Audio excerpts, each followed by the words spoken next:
Dr. Akinwunmi Adesina, President of African Development Bank Group (AfDB), says Nigeria and Africa must focus on welfarist policies for global economic growth and development.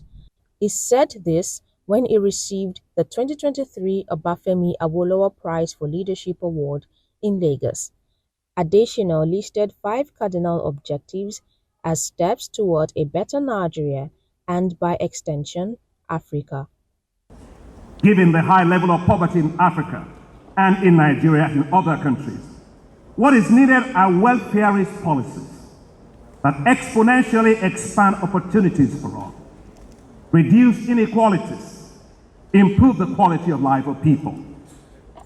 These must be anchored on public-centric policies and private sector wealth creation for all. I would like to focus on 5 areas.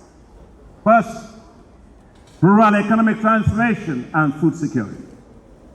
Second, healthcare security for all. Third, education for all. Fourth, access to affordable housing for all. And fifth, government accountability and fiscal decentralization for a true federalism. Nigeria is witnessing a massive depletion of its human capital. This human capital hemorrhage will slow down economic growth, performance, and overall development and competitiveness of this economy.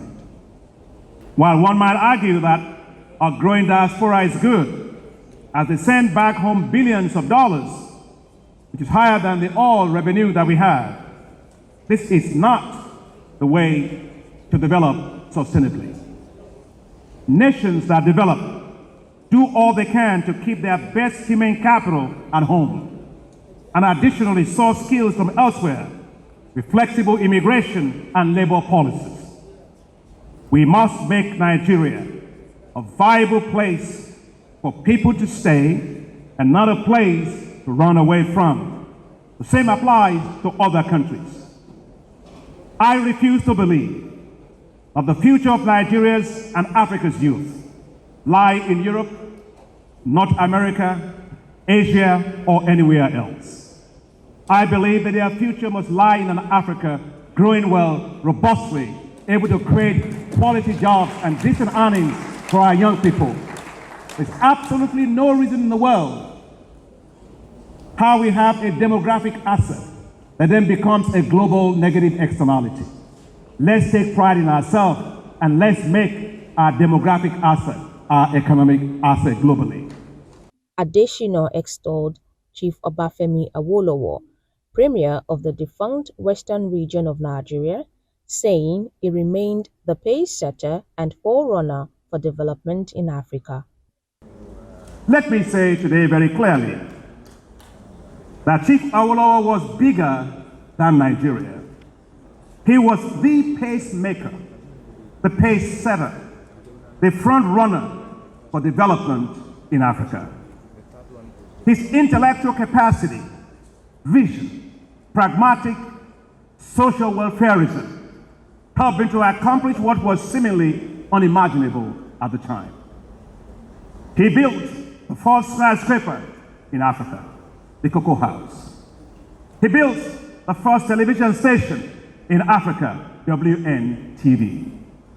He built the Liberty Stadium, the first of its kind in Africa.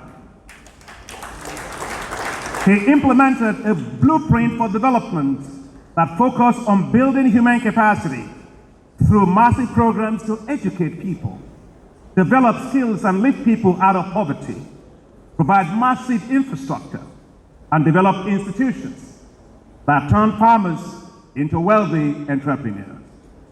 I dare say that Chief Awolowo implemented the Sustainable Development Goals decades before that phrase was coined. He was an inspiration for Africa, far beyond the shores of Nigeria. His philosophy, Awoism, was studied globally and helped shape programs and policies in other countries. Awo inspired me Decades ago, the perfume of building hope rubbed off on me. It's a fragrance that still lingers on today. So, as I stand here before you today, to receive the Obafemi Awolowo Prize for Leadership, I am humbled, I am inspired, and I am motivated. I feel a new sense of responsibility. The event, which coincided with the 115th posthumous birthday anniversary of Awolowo and 37 years after his death, was graced by former heads of state from within and outside Nigeria, state governors, royal fathers, and other distinguished Nigerians. Also present were former Presidents Olusegun Obasanjo and Goodluck Jonathan, while President Bola Tinubu was represented by Vice President Kashim Shettima.